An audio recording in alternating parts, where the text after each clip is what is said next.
tell you, strive to be the best you can be, and that's all I can ask for.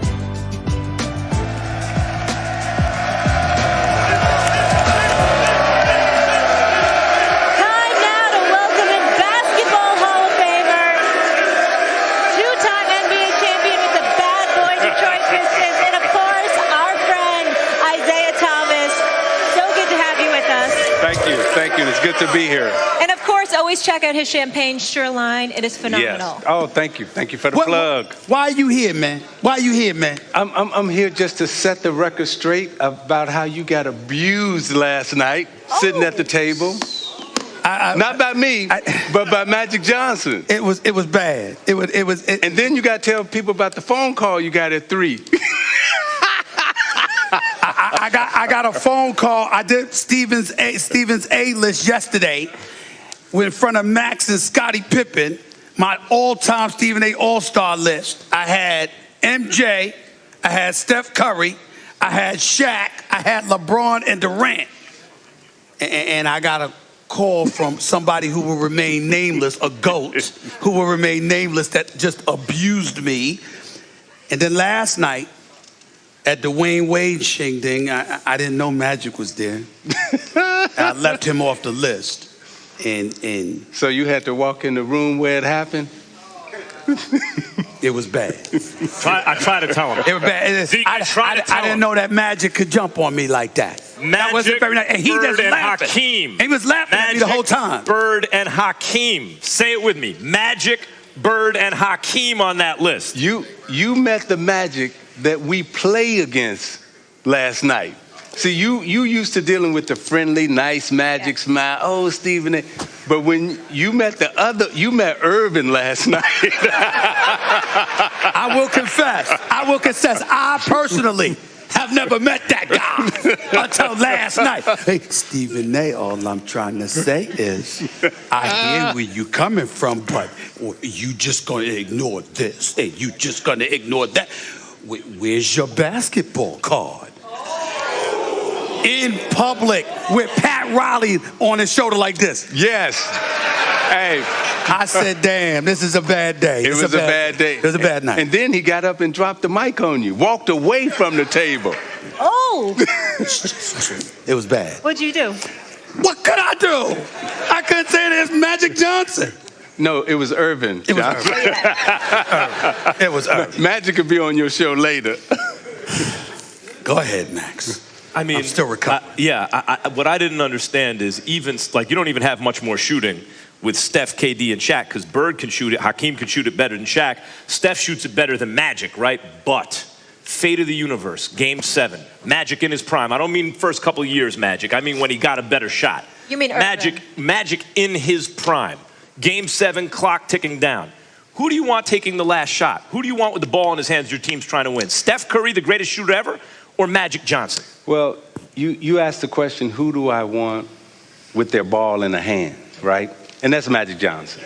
And the reason why it's Magic Johnson, because, either he's going to get a good shot for himself, but 9 times out of 10, he's going to make a better shot for someone else. He's going to make the right play.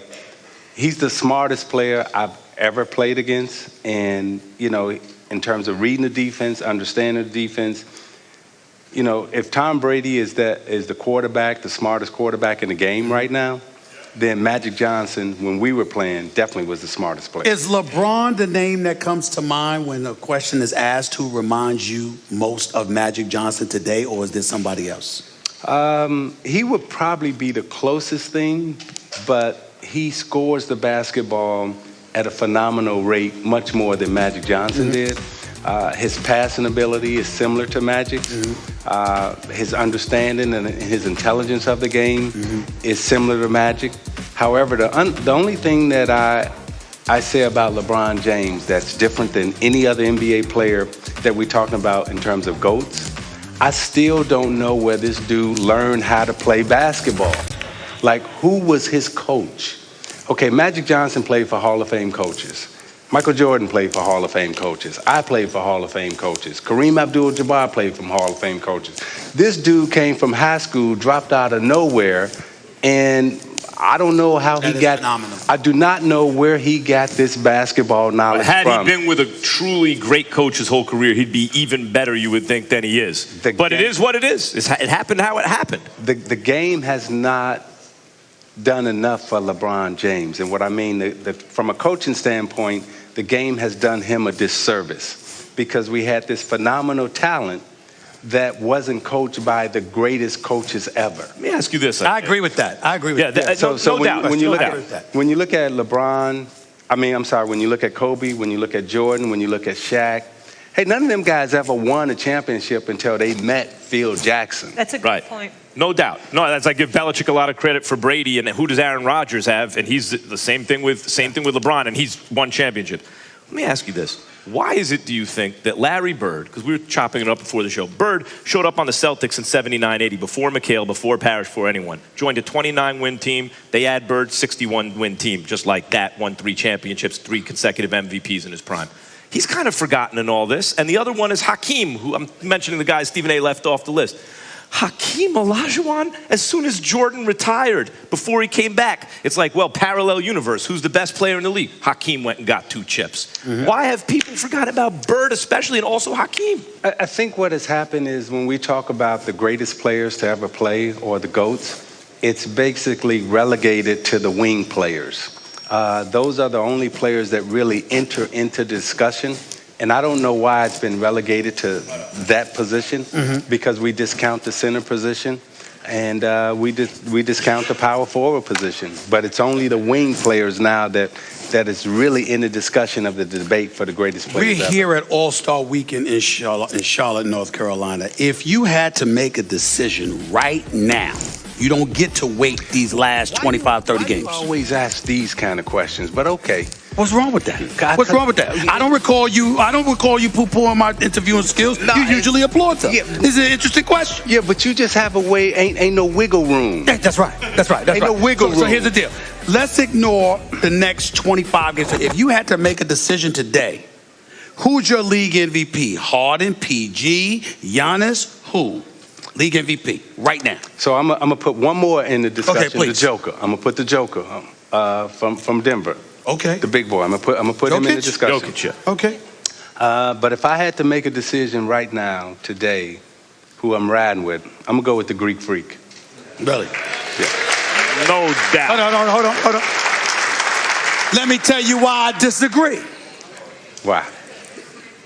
Have you watched Paul George? Which you do, because you with Kevin McHale, by the way, that's must-see television. Him and Kevin McHale on NBA TV breaking down NBA. Y'all got to watch these brothers. I'm just telling you, I love it, and I love McHale too.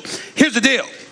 PG Paul George is on another level right now. Yeah. And he's in the Western Conference. Yes.